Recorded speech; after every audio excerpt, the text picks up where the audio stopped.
This is a 1984 Fly or Die podcast.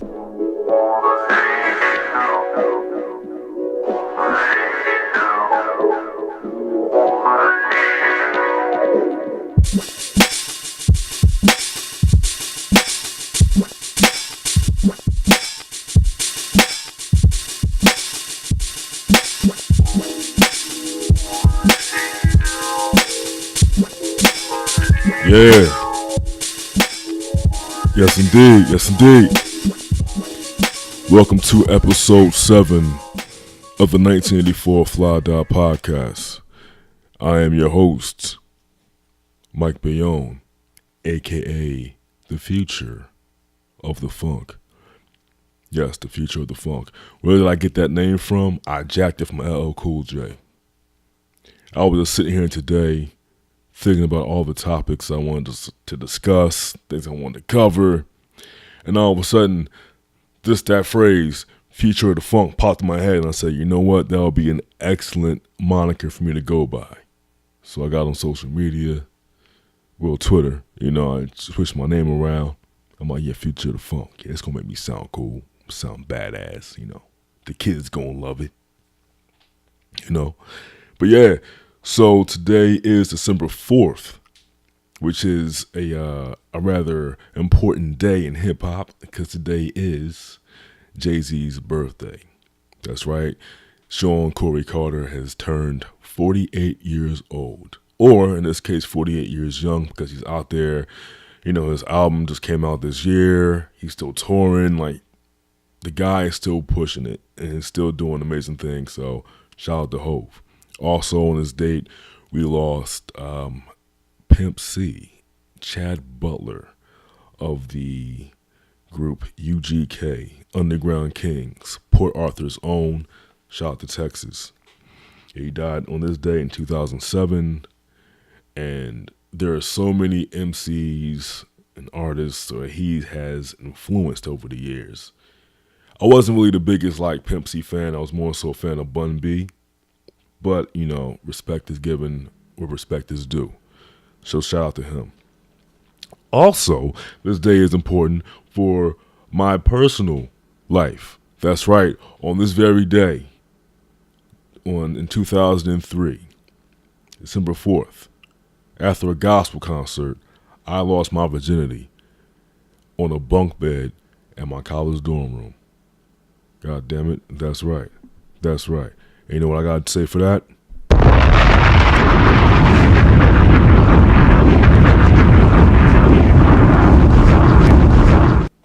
The sad part is I remember her name. I remember how it all went down. But I can't remember her face to save my life. And that's probably a very, very horrible thing to admit. But it's real life.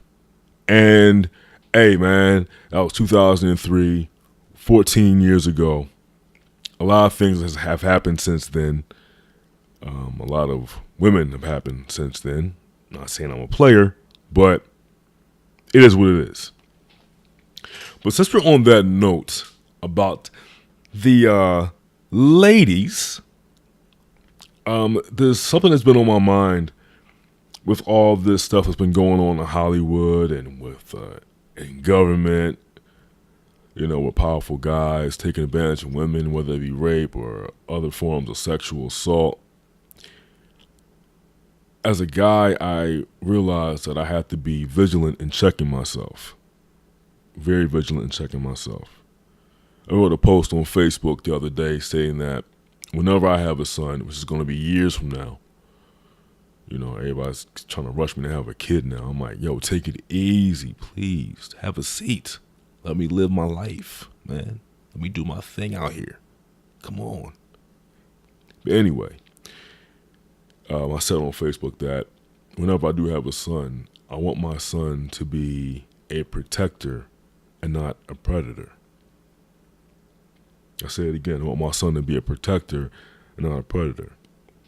Because there's so many different instances that I've been seeing in the news of guys just taking advantage of women and just doing all types of vile things. The things that I read about, things I've heard about, And I heard a story from a friend of mine, and I'm not going to put her out there like that because I'm not going to do that. That's a whole other can of worms. But she recently told me a story about an incident that she survived. And I can't see myself putting out, my son into a world where he's not properly, informed, or properly educated about how to treat women. Women are our equals. I don't care what the old school cats may say, or other guys may say, women are our equals. And people who are equals, we have to give them our respect. The golden rule, you treat others how you want to be treated. And, I just can't be idle and see all this stuff and not do anything about it. So if I ever raise a son, it's like I want him to know that, listen, sexual assault is not okay, rape not okay. All the things that people some of the misogynistic things that you see people talk about ain't cool. It's very cool to respect women. It's very cool to love women. It's very cool to understand women. It's nothing wrong with having a feminine side. Like in terms of you don't gotta be with this hard, tough dude all the time, or at all. You can be yourself. It's a lot of things that we as men have been taught, a lot of things that have been grafted upon us from previous generations, and we think we have to carry on that torch, and we don't. There's nothing wrong with expressing our emotions. It's so many different things that are kind of tied into that, even from my own personal experiences. Because I had, back to the point of me checking myself, it was I remember going under the idea of in order for me to be with these girls, I had to be the nice guy, almost Steve Urkel and that shit is not real. That shit is not at all. That's just as bad as being one of these asshole dudes. You can be a good person without being a nice guy, and that's my whole motto. It's because a lot of nice guys, they do it for the sake of they do it for the sake of getting something out of it. But they're not nice because it's part of their behavior. They think, though, yeah, if I'm nice, that'll be an easy way for me to get what I want to get. And that's not the way to go. At all. At all. So I figured, listen. Because a lot of times I was talking to another female friend of mine, and she mentioned about how she didn't trust, the male feminist or guys who screamed up and down, I'm a feminist, because they were just as foul as the guys that were misogynists, because they were using their position or trying to use, that title to get women. Not caring about the issues, not caring about the feelings, what their actual struggles were. They just wanted to use their title to get in where they fit in. And I've gotten to an age in my life where I'm not pressed for that. I'm not pressed to try to chase women down for pussy missions. That's right, I said pussy missions. Because this doesn't make any sense to me to be that way. I feel like if I can be honest and I can be me and be chill, I'll attract the right kind of woman or the right kind of energy that I want to have around me. I don't need to go, all out horn dog just because I think that's what needs to be done. Nah, a lot of guys, we gotta fall back. We gotta chill. And just respect the space that's there. I'm gonna tell you a quick story. Because when I was a young guy, me and my cousin used to hang on South Street. We used to hang on South Street probably about, I want to say 2001, 2002. Yeah, that was really the time because I was a junior and senior in high school. and we would post up on South Street, probably around 4th or 5th, find a stoop, and just post there. Women would pass us, we wouldn't say jack shit. We would just stand there like mannequins, looking at these girls like, damn, she's fine, damn, she's fine, damn, she's fine. We wouldn't do nothing. I don't know, we were both shy guys. And we weren't really we weren't trying to get dumped on. You know what I'm saying? Like we both of us had a fear of rejection. I can speak for myself. He may say something different if you ask him, but I'm sure it was the same thing. But so you had us, guys who had a fear of rejection, who wouldn't say jack shit. Then you had guys across the street who saw girls like, hey yo, gray sweatpants. Hey yo, hey girl, what's up? Oh, you don't hear me? Word? Well, fuck you too, bitch. And you ugly anyway. Like, dude, you don't know how many times I've seen guys have their pride hurt and they will resort to being like crazy abusive with their language. It even happens to this day. Like, you have guys who don't know how to take rejection well, and you see it in the news. You see certain dudes who have like killed women in bars or attacked women on the street. Like, I'm not even like, I wished I was coming up with some kind of bizarre extra story just to, push along some kind of crazy narrative, but no. This is real shit. You can see it in the newspapers. You can see it on TV. You can ask your homegirls about it. I bet you right now, if you go ask one of your homegirls, like, yo, ever been sexually harassed? Or has anybody ever like threatened you because you wouldn't give them the time of day? I can guarantee you that they would have that kind of a story. It's wild, but it's the times we live in. So fathers with sons out there, treat them correctly, teach them correctly, so that once they go outside into the outside world, they're not dealing with, their own insecurities and their own issues of pride when they deal with women. Respect is everything. Love is everything. Equality is everything.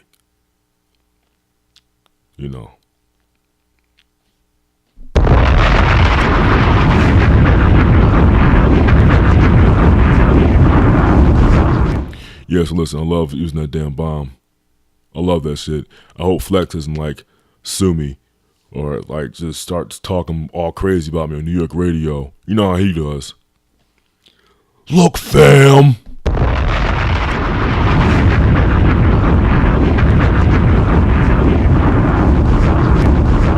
I don't know who this guy is in Philadelphia using my bombs. Bomb Funk Flex, fam.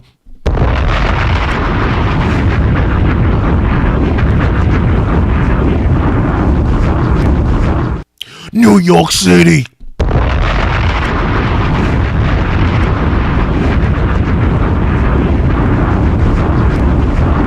Alright, that's enough.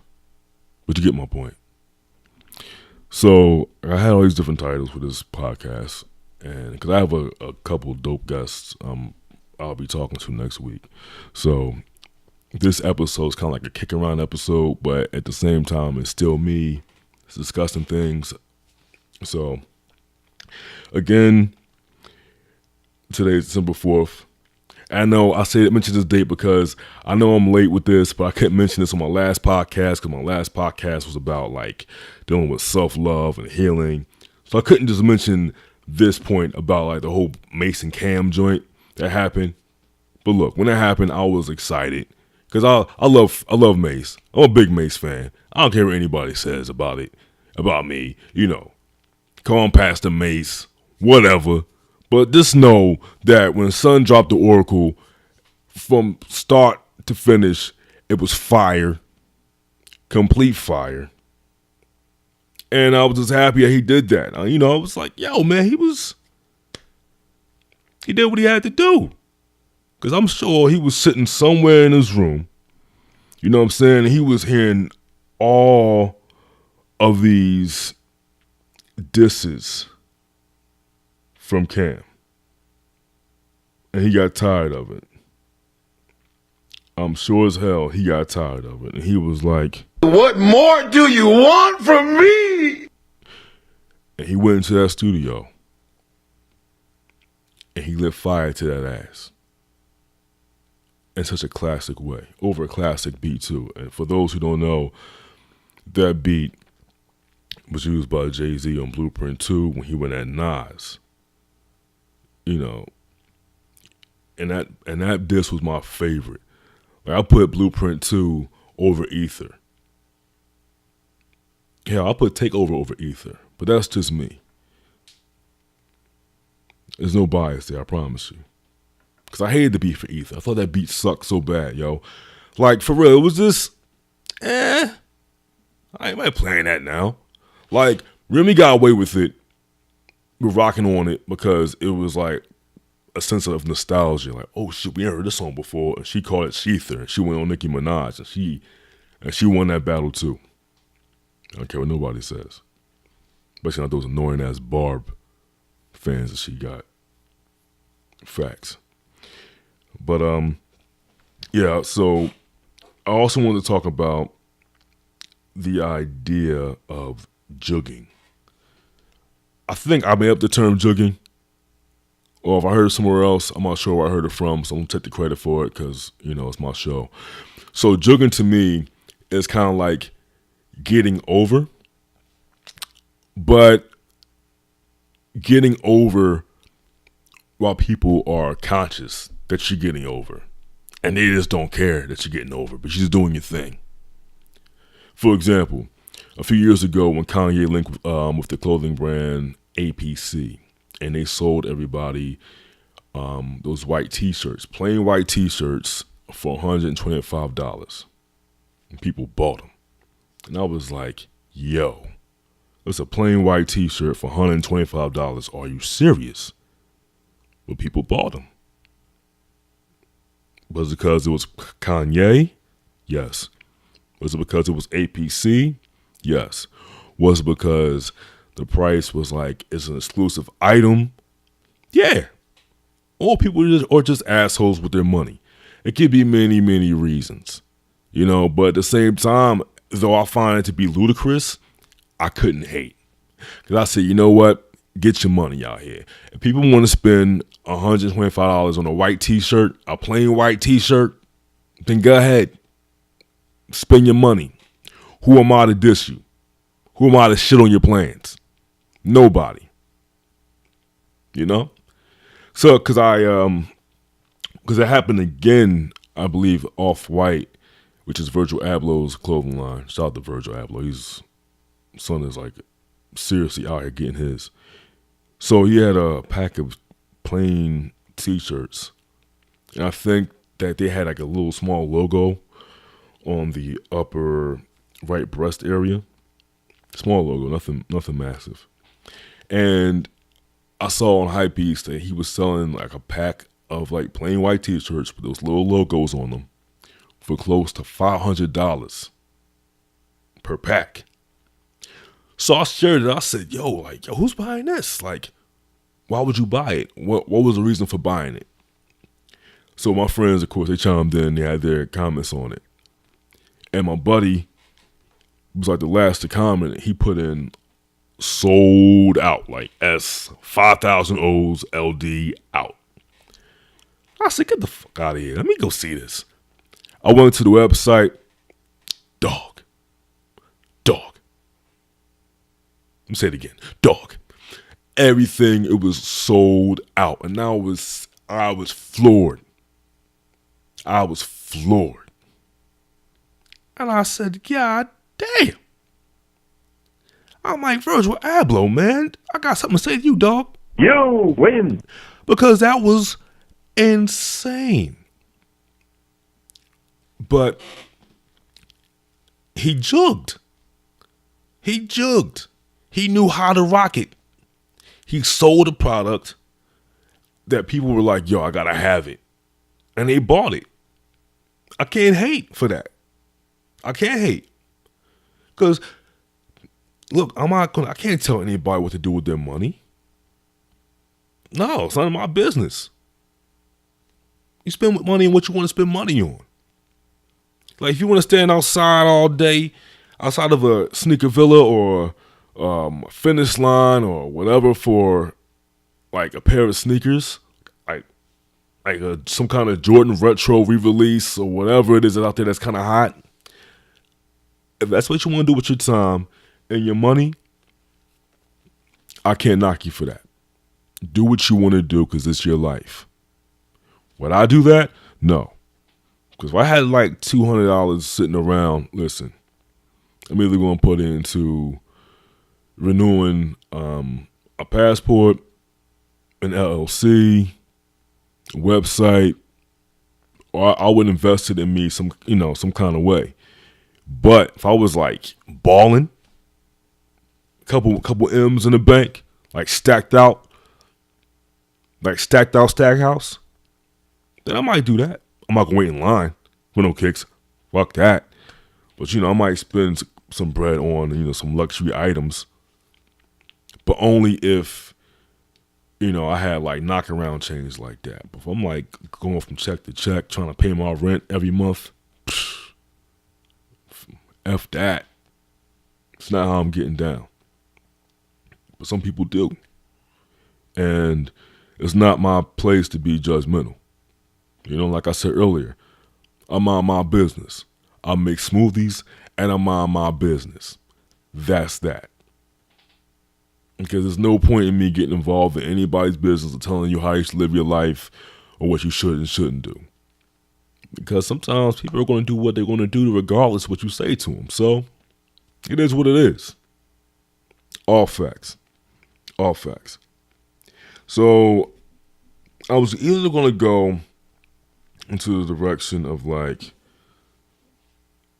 discussing my time in New Orleans, but I might say that for another podcast. I'm going to tell you here right now. But no, I feel like me having my time on New Orleans deserves like its own like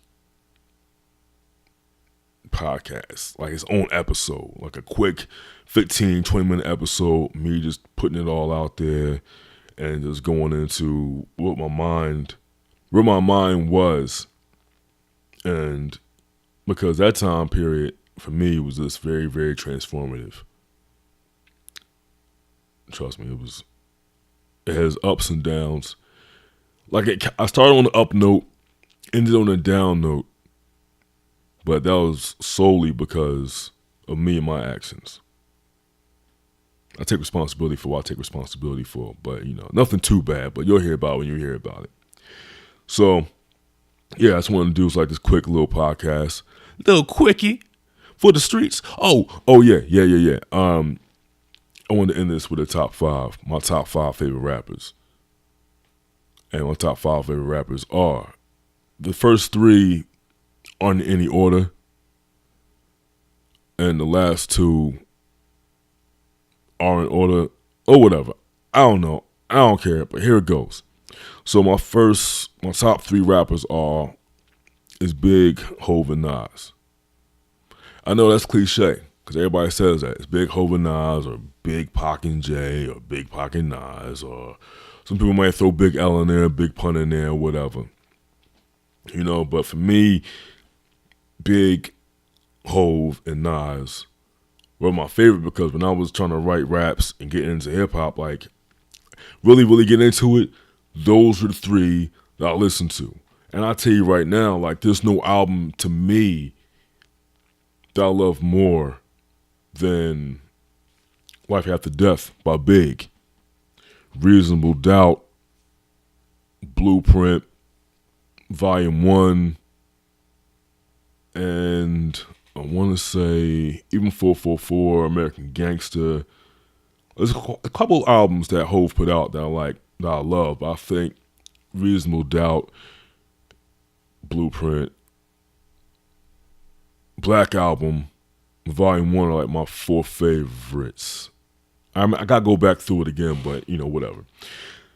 So with Nas, my favorite Nas albums, like people say Illmatic is like their favorite.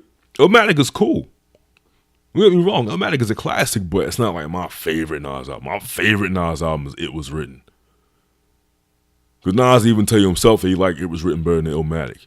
But for me, The writing improved.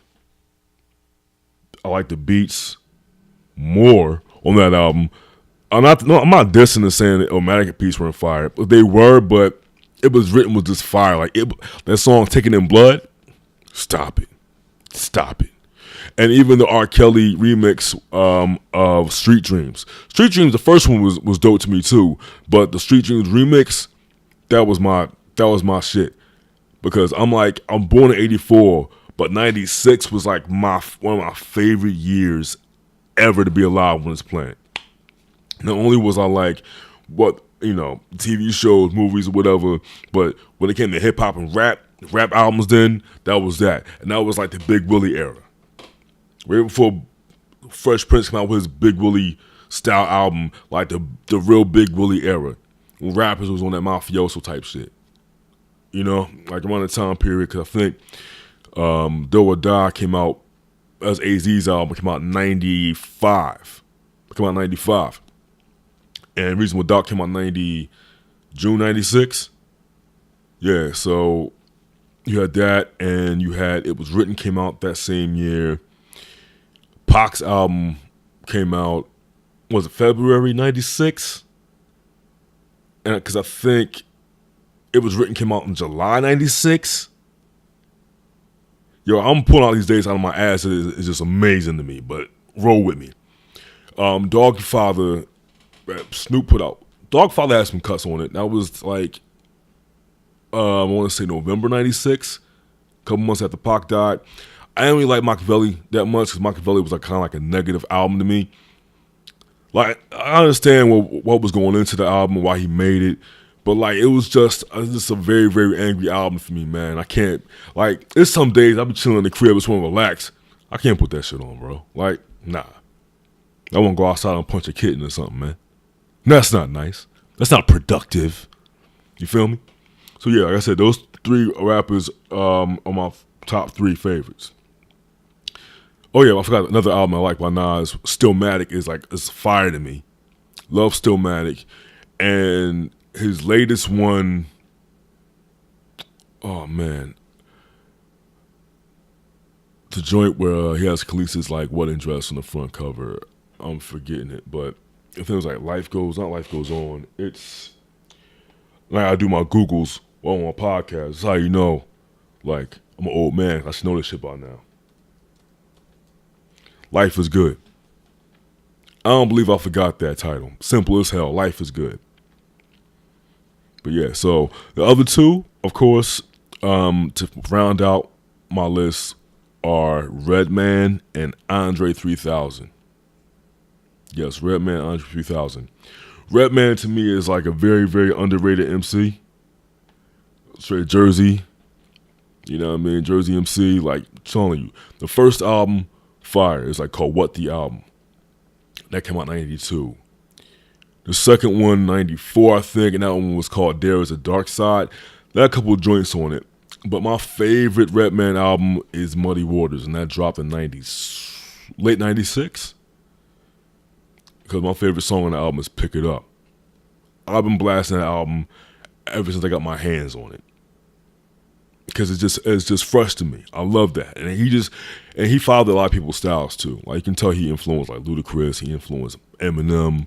You know, he was just that dude. And the fact he and Method Man still have like some of the illest live performances says a lot for them as performers, artists. They really love their craft. As far as Andre 3000 goes, I might have to do a podcast about this too, damn it. Like his disc of The Love Below. Crazy. Like, the speaker box Love Below. His disc was Love Below. And that to me encompassed so much about like love, you know, emotions, like things that men may go through when, you know, trying to like find love and dealing with lust. It was so much. It was so layered, and I love it. And just his work with Big Boy, with Outkast, was always fire. And here's the thing about it, like, people tend to say, oh, Dre 3000's the man. But I never want to say that and discredit Big Boy, because Big Boy was he was cool. he was the player partner. You know, he never I never heard him have a whack verse on the song. He always put his thing down. Always. But I think what really connects me with Andre is that Andre was a weirdo. He was just different. He had the wigs, the outfits. Like, I'm a weirdo too. I have a tattoo on my arm that says weird is the new black. Because I count myself as a weirdo. Like, I remember, I was getting made fun of for liking Pokemon in 9th grade, cuz. You serious? Look, I was Dreamcast out. I was Nintendo GameCube out in high school, man. I was the nerd. And I saw called flack because of that. But guess what? God damn it, it made me who I am today, so I'm cool with it. But with Andre 3000, man, he was just so far ahead of his time in terms of how he was dressing, and there's nobody else in the game was doing that. Nobody. I mean, besides him and Busta. But Busta was like just a wild, he's just a wild, energetic person, you know? I can't really call Busta a weirdo. He was just different. Maybe I can't call Busta a weirdo. I can't. But Busta, after he cut his dreads off, he was all brolic, you know, so he kind of faded away from all that. But his character was just really kind of wacky in terms of his presentation, but his bars was always hard. You know, so yeah. I wonder if anybody ever has Busta in their top 5 or in their top 10. Because I was in the crib last night listening to The Coming, listening to Extension Level Event, the When Disaster Strikes album, and a bit of Anarchy. And that 4-album run was pretty good.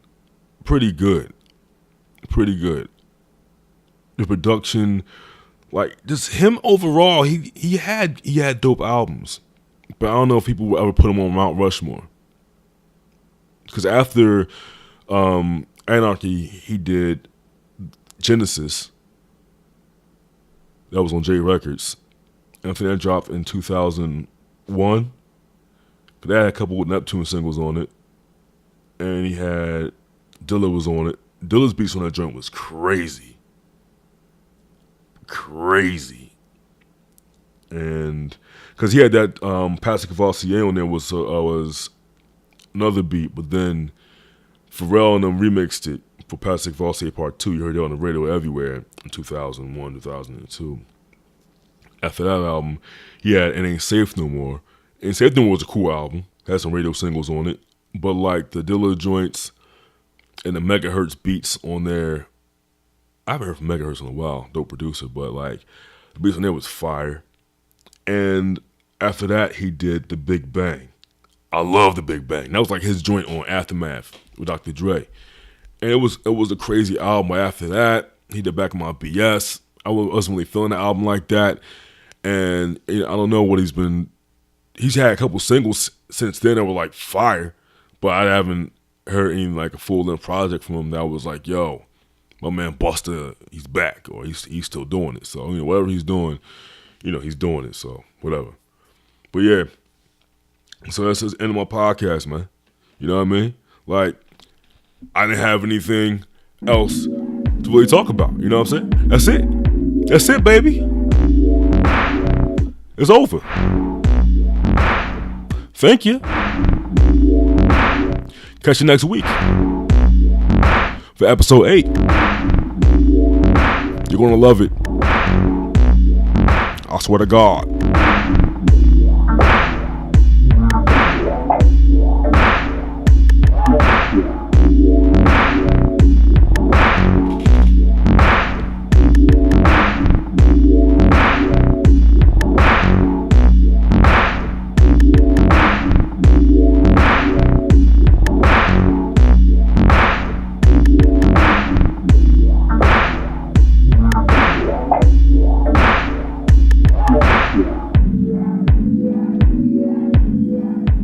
Props, of course, to Water Ice Radio for giving me a platform. They've been very instrumental with getting my name out there with the podcast. It's all been all love. Shout out to MP, the God, for making my intro and outro beats. Or actually, he had a whole slew of joints. I was like, yo, let me get this, let me get that. I got them joints. So yeah, that's it. I'm out of here, but before I get out of here, there's one thing, that I want to say. courtesy of my man Morris Day. Now what time is it? Yeah, obnoxious, but whatever. I'm out of here. Peace and love.